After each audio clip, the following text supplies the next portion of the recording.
Welcome to the Deep Dive. We take your research, your notes, all that info, and boil it down to what really matters. Today, we're heading into the Star Wars universe. Deep into it, we're looking at a galaxy-shaking conflict, the invasion by the Yuuzhan Vong. And crucially, how the Mandalorians, led by, well, Boba Fett, handle it. You've given some great stuff from Karen Travis's Star Wars, Boba Fett, a practical man. TT, so our mission for you today, let's unpack what practical really means when everything's on the line. How does this warrior culture deal with loyalty, survival, when faced with something totally new? Yeah, and what's really interesting here is how this source material kind of turns our usual Star Wars expectations upside down. It's not just Jedi versus Sith, light versus dark, not at all. This throws a third group, the Mandalorians, fiercely independent against an enemy. Well, an enemy unlike anything else in the galaxy. So the big question becomes, what happens when their traditions, their code, meets a threat that forces them to rethink everything? Honor, strategy, maybe even who they are. We'll definitely dig into their unique approach to war and survival and how Boba Fett ends up pulling the strings in this very covert resistance. Okay, let's start there. The Mandalorian code, it gets talked about, but maybe not always understood, especially compared to the Jedi or Sith. Our source mentions this idea of a third edge. Not light, not dark, just Mandalorian. There's this ancient philosopher, Vergere, who apparently said they care nothing for caste or species, only adherence to a code that unites, and that they even used to worship war itself, then just turn their backs on it. Yeah. So what does it really tell us about Boba Fett, their leader, day to day? Well, it really points to how adaptable they are. Pragmatic, that's the key word, right? Their culture isn't built on some rigid dogma. It's a flexible code. Honor, yes, but survival is paramount. Community, too. And Fett really embodies that. We see him early on, just doing his job, bounty hunting, tracking some Rhodian counterfeiter he's described as methodical, focused, almost optimistic, checking his cloned leg courtesy of Tan Wee, remember her from Camino, making sure it's still holding up. So it's not just about the money, it's professionalism, being, like he says, a practical man. His actions define him more than any declaration. Right. And he commands respect without needing to be loud. That line about his voice rasped through an amplifier, always heard. He's just doing a job for a hut. Bounty. Dead or alive. It feels for him just like old times. But then comes the twist. What happens when those old times are completely shattered by something new and terrifying? Yeah, this is where things get really intense. We meet Nom Anor. He's a Yuuzhan Vong executor, basically an advance agent, a spy. And get this, he's been undercover in the galaxy for almost 18 years. 18 years. Setting things up for his people's invasion. Their whole goal is, well, they see technology as corruption. They want to cleanse the galaxy of machines and anyone using them. And Nom Anor, who's actually pretty pragmatic himself in his own twisted way, he starts looking for allies, specifically Mandalorians. He knows their reputation. Vergere called them the most resistant enemy the Jedi have ever faced, other than the Sith. And if you think about the bigger picture, the Yuuzhan Vong are fundamentally anti-technology. It's an abomination to them. This belief shapes everything. Their tech is organic, living amphistaphs for weapons, armor grown from bioengineered crabs, Von Dune crabs. It's chilling stuff. Nom Anor, even though he needs their help, he actually looks down on the Mandalorians, calls them infidels. He thinks they sell out their warrior tradition, sacred warfare, for money, for credits. He sees them as having no honor, which ironically he thinks makes them cheap to buy, easy to manipulate. So you've got this clash coming, the Vong's anti-tech fanaticism versus the Mandalorians' tech-savvy, practical warrior ways. It forces a whole new definition of warfare. And that sets up this really tense meeting. Nom Anor, still in disguise, goes looking for Mandalorian mercenaries in some dive bar. Yuuzhan Vong, one of the Mandalorians, describes him as ugly, seriously ugly, a face like a speeder smash. He's instantly wary, draws his blaster when Nom Anor reaches under the table. Smart move. But this scene also gives us a glimpse into their community, doesn't it? We meet Briika Jeban and her daughter, Dinua. Dinua's just had her verd gotten. That's her coming-of-age ceremony as a warrior at 13. It shows they're not just guns for hire. There's family, tradition. Bevan even thinks about adopting Dinua, that Guy Balmanda idea, taking responsibility for each other. So Bevan's client, Nom Anor, still using the name Yuuzhan, wants a politician taken out. Permanently. Bevan's hesitant. It crosses the line for him. But things are tough back home. His farm on Mandalore is struggling, needs the money.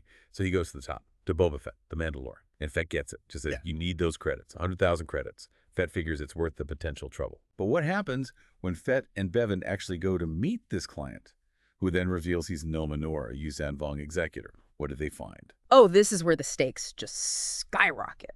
Their visit to the Vong warship, it's called a mitroot, it's organic, is described really vividly. It feels like being in something's guts. Fett's even reminded of the Sarlacc. That tells you something. And they see the reality of the Yuuzhan Vong, the fanaticism, the ritual self-mutilation, the living weapons, and maybe worst of all, this practice of implanting York coral into prisoners to turn them into these mindless, productive slaves. Yeah. Horrifying, Fett realizes immediately this isn't just another job, this is galactic survival. The game has completely changed. So Fett, being Fett, the ultimate pragmatist, what does he do? He decides to play a dangerous game. A very long game. He makes a demand. The Mandalore sector will not be touched. That's the price for their service. Yeah. But he knows Nom Anor is lying. He knows there's no real deal. He tells Bevan straight up, I'm a liar too because we don't have a deal. So their real plan, pretend to cooperate. Play nice, look like allies, gather intelligence, find a weakness, and then hit them hard. Spoil their grand plan. It's basically becoming double agents. Exactly, a war of deception. And you asked earlier about the moral ambiguity. This is where you feel it. It's not explicitly stated Fett is agonizing, but for a culture built on a certain kind of warrior directness, pretending loyalty to an enemy like the Vong, that's a huge psychological burden. It's pragmatic, yes, the most practical option maybe, but it goes against the grain. And it requires convincing everyone, including the New Republic, that they're traitors. Feigning attacks, as the text says, is harder than it looked when your whole life had been about ruthlessly efficient killing. Okay, so their first mission under this fake alliance, secure a landing zone at Burgassus. And right away, the strategy is tested. They need to stage a believable attack on a New Republic spaceport. But, and this is key, they can't actually wipe everyone out. They need a survivor. At least one, someone who can take back the vital intelligence about the Vong that they plan to plant. So they capture this New Republic pilot, blonde with razored hair, and use some kind of tech to basically force-feed her the data. A brutal way to pass intel. And Briika Jeban states their motivation so clearly. I want my daughter to have daughters. She won't be doing that with the Vongese running the show. It's about the future. But this mission, it doesn't go perfectly. There's a terrible cost. A devastating cost. Briika is fatally wounded, hit by a spike from that Vong crab armor. It shows just how deadly this organic tech is. And the scene that follows is incredibly powerful. Bevan holding Briika, taking off his helmet, a huge sign of vulnerability for a Mandalorian trying to save her with Fett's med droid, her dying wish. For Bevan to look after Dinua. And Bevan, right then and there, accepts. He fulfills the Gaibal Manda, tells Dinua, Nikirtil Gaisad, I know your name is my child. He adopts her on the spot. Fett witnesses this. And for maybe the first time, we see him feel this connection to someone else's grief, remembering his own father's death. So tactically, the mission works, the intel gets out. But the price for the Mandalorians, it's immense. And Nom Anor. Completely clueless. He sees their grief, their bond, his weakness, thinks they're just scared infidels. He has no idea what they're really up to. He thinks Mandalore is safe because he thinks he bought them. But it gets worse, because the New Republic, they get the intel Briika died for. And they don't believe it. They dismiss the source, probably think it's a trap, Mandalorian trickery. They redeploy their forces based on bad assumptions. And we see the horrific result at a place called New Holga. A Vong world ship just consumes the planet, literally sucking up everything in its path. Chilling. Just when it seems hopeless, though, a Jedi appears. Right, and this is where Fett's strategic thinking goes to another level. It's quite brilliant in a ruthless way. A Vong officer needs Fett's help hunting this Jedi, Kuberiet. Fett sees his chance. He tracks down Kuberiet, takes him out, but non-lethally, stuns him, then uses the same data transfer tech they use on the pilot to pump Kuberiet full of the latest Vong intel, their actual mission plans. Fett's reasoning is cold, hard logic. We need him alive more than they do. A Jedi will be able to tell we're not lying, and he can take the data back. And crucially, he tells Kuberiet they must remain perceived as traitors. As long as we're traitors, we can get intel. Keep your source secret. Protect the operation at all costs. Wow. So the deception gets even deeper. They're now secretly feeding intel to the Jedi, while pretending to hunt them for the Vong. Fett even agrees to have Mandalorians train local planetary militias, the multiplier effect, he calls it, spreading their skills. Kuberiet, the Jedi, he must have reservations about Fett's methods, surely. Then he agrees. He becomes their secure line to the Republic, or at least part of it. But this raises that question again. Boba Fett, the guy who says, I don't care about anyone else, why does he make a specific demand of Kuberiet, he insists? Make sure everyone knows that a Mandalorian called Briika Jeban died to save a citizen of the New Republic. Why that specific instruction, it seems, out of character? I think that's where you see the Mandalore emerge fully. Not just the bounty hunter, not just the pragmatist, but the leader responsible for his people and their legacy. Yes, his job, as he sees it, is protecting Mandalore. pure practicality, but demanding recognition for Briika's sacrifice and pointing out she dies saving a Republic citizen, you Jedi. That's profound. It's about honor, but maybe a deeper kind.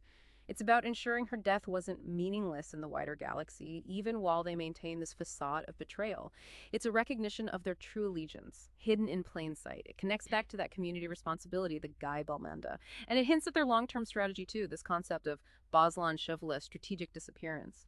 They can vanish, regroup, preserve their culture, and come back stronger, an avenging army. It's ultimate adaptability against an enemy that fundamentally misunderstands and despises everything they are, from their armor to their values. So wrapping this up, what's the big takeaway for us from this deep dive? Looking at the Vong invasion, Fett's Mandalorians, it's this incredibly complex picture of survival, identity, and how a warrior culture adapts. It really is a masterclass in deception, isn't it? Shadow alliances, enemies who are actually assets. We see Fett, this practical man, driven by, well, maybe a code deeper than he lets on, and certainly by duty to his people, orchestrating this secret war, risking everything for their culture, honor, family, freedom. Absolutely. It moves way beyond simple good versus evil. It's about clashing belief systems, finding common ground in the most desperate circumstances. The Mandalorians show us that resistance isn't always loud. Sometimes it's quiet, patient, deceptive. It's playing the long game. And it leaves us with some things to think about, doesn't it? Like, what really defines a culture's identity when it faces annihilation, especially from a threat that rejects its core values? And maybe, how does this kind of story, with all its layers of deception, make you think differently about what it means to be truly well-informed in any conflict, when motives can be so deeply hidden?